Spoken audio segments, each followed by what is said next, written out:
سنو زرینہ، شادی سے پہلے یہ بتانا فرض عین سمجھتا ہوں کہ تم مجھ سے رن مریدی کی توقع کبھی نہ کرنا۔ میں صبح سو کر اٹھوں تو کپڑے استری کیے تیار ملنے چاہیے۔ ناشتے میں انڈا پراٹھا پابندی سے ڈائننگ ٹیبل پر ہونا چاہیے۔ جوتے روزانہ پالش کیے ہی پہنتا ہوں۔ شام آفس سے آؤں تو میرا کوٹ اپنے ہاتھوں سے اتارنا اور پھر میرے جوتے اتار کر مجھے لیموں پانی پلانا ہوگا۔ مجھے تازہ روٹی کھانے کی عادت ہے، کھانے میں مرچ کم کھاتا ہوں۔ اور ہاں، روزانہ سونے سے پہلے تمہیں سرسوں کے تیل سے میرے سر کی مالش بھی کرنی ہوگی۔ اگر تمہیں یہ قبول ہے تو میں شادی کے لیے تیار ہوں۔ زرینہ نے شکیل کا طویل لیکچر غور سے سنا اور دوپٹہ سر پر لے کر سر نیچے کیے شرماتے ہوئے قبول ہے کہہ کر اپنی رضامندی کا اظہار کر دیا۔ شکیل میاں خوش۔ 1 ماہ بعد شادی ہوئی۔ 3 ماہ بعد زرینہ کا ہاتھ کام میں لگایا گیا تو شکیل میاں اپنے مطالبات پورا ہونے کے خواب دیکھتے سو گئے۔ صبح اٹھ کر واش روم سے فریش ہو کر آئے تو دیکھا کپڑے تو استری کیے رکھے ہیں لیکن پینٹ کا پائچہ جل کر استری کی نظر ہو چکا۔ زرینہ، یہ کیا کر دیا تم نے؟ 3000 کی پینٹ چلا دی۔ زرینہ جو کچن میں آٹا گوندھ رہی تھی دوڑتی ہوئی آئی اور معصومیت سے کہنے لگی، سرتاج کیا کرتی؟ دودھ چولہے پر چڑھا تھا، دودھ بچانے گئی تو اسے بچا لیا، پر پینٹ دودھ پر قربان ہو گئی۔ آپ فکر نہ کریں، میں دوسری پینٹ استری کر دیتی ہوں۔ شکیل میاں بے بسی سے اپنی 3000 کی پینٹ کو دیکھتے رہ گئے، خاموشی سے دوسری پینٹ نکال کر خود استری کرنے لگے۔ زرینہ کی کچن سے آواز آئی، سرتاج، استری سٹینڈ پر میرا سوٹ بھی پڑا ہے، آپ وہ بھی استری کر کے مجھ غریب کی دعائیں لے لیجئے۔ میں اتنے میں آپ کے لیے پراٹھے تیار کرتی ہوں۔ شکیل میاں جھنجھلائے تو بہت، لیکن درگزر سے کام لیتے ہوئے زرینہ کی دعائیں لینے لگے۔ تیار ہو کر ڈائننگ ٹیبل پر آئے تو ٹیبل پر رکھے عجوبے کو دیکھ کر حیرت سے پدکنے لگے۔ زرینہ، میں پاکستانی پراٹھا انڈا کھاتا ہوں، افریقی نہیں۔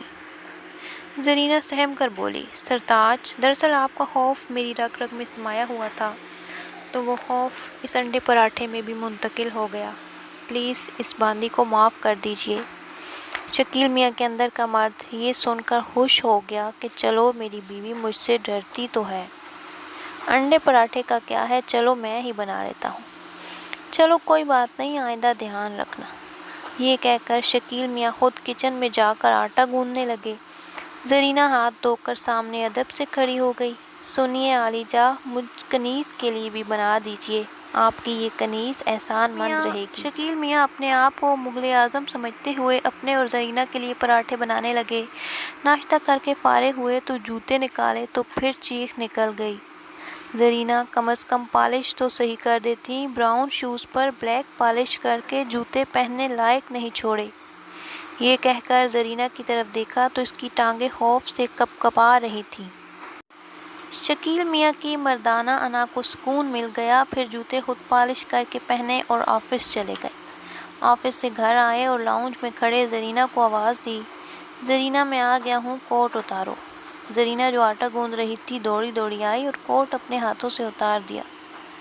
شکیل میاں پہلے تو مسکرائے، پھر جب کوٹ دیکھا تو چلائے، زرینہ، کچھ تو عقل سے کام لیا کرو، بغیر ہاتھ دھوئے کوٹ اتار کر آٹا کوٹ میں چپکا دیا۔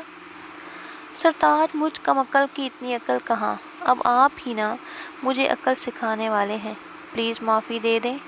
زرینہ کو یوں ہاتھ جوڑے دیکھ کر شکیل میاں کی مردانہ انا کو پھر سے تسکین ملی اور تنبیہ کر کے فریش ہونے چلے گئے۔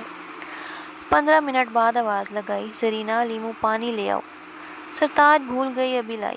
زرینہ جو آلو گوشت کا سالن بنا رہی تھی یہ کہہ کر ہڑبڑاتی ہوئی فریج کی طرف دوڑی اور لیموں پانی بڑے ادب سے شکیل میاں کو پکڑا دیا۔ زرینہ، یہ لیموں پانی میں پکوان کہاں سے آ گیا؟ شکیل میاں نے یہ کہہ کر اپنی زرینہ کے ہاتھوں کو دیکھا تو سمجھ گئے کہ یہ پکوان لیموں پانی میں کیسے آیا۔ مزید ڈانٹنے کا ارادہ کیا ہی تھا کہ زرینہ کی کپ کپاہٹ دیکھ کے ان کے سینے میں ٹھنڈ پڑ گئی، ساتھ غصہ بھی ٹھنڈا ہو گیا، خود جا کر لیموں پانی بنانے لگے۔ زرینہ پیچھے کھڑی بولی، میرے حضور، آپ کا غصہ دیکھ کر مجھ کمزور کنیز کا دل بھی برداشت نہیں کر سکا، اس کی رفتار سلو ہو رہی ہے، پلیز ایک گلاس اپنی کنیز کے لیے بھی بنا دیں۔ شکیل میاں کی مردانہ عزت نفس آسمان کی بلندی پر پہنچ گئی۔ 2 گلاس لیموں پانی بنایا، ایک خود اور دوسرا زرینہ کو پلایا۔ رات 8 بجے کھانے کے لیے ڈائننگ ٹیبل پر آئے تو زرینہ نے ان کے سامنے گرما گرم روٹی سالن رکھ دیا۔ شکیل میاں روٹی سالن دیکھ کر کرسی چھوڑ کر 6 فٹ پیچھے ہٹ گئے۔ زرینہ، یہ روٹی ہے یا کشمیر کا نقشہ، آدھا کچا آدھا پکا؟ اور یہ آلو گوشت کا سالن دیکھ کر کھانے کا دل نہیں کر رہا بلکہ اس میں تیرنے کا دل کر رہا ہے۔ شکیل میاں کی دھاڑ سن کر زرینہ خوف سے کپ کپانے لگی اور غش کھا کر وہیں کرسی پر لملیٹ ہو گئی۔ شکیل میاں کا سارا غصہ یہ دیکھ کر ٹھنڈا ہو گیا اور ان کے اندر کا مرد خوشی سے لنگی ڈانس کرنے لگا۔ پھر انہوں نے زرینہ کو پانی کے چھینٹے مار کر ہوش دلایا اور کچن میں جا کر انڈا آملیٹ اور گول روٹی بنانے لگے اور ساتھ ساتھ زرینہ کو گول روٹی بنانے کے آداب بھی سکھانے لگے۔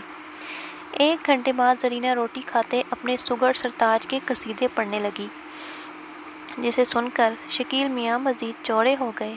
2 گھنٹے بعد رات کمرے میں جا کر بیڈ پر پالتی مار کر بیٹھ گئے۔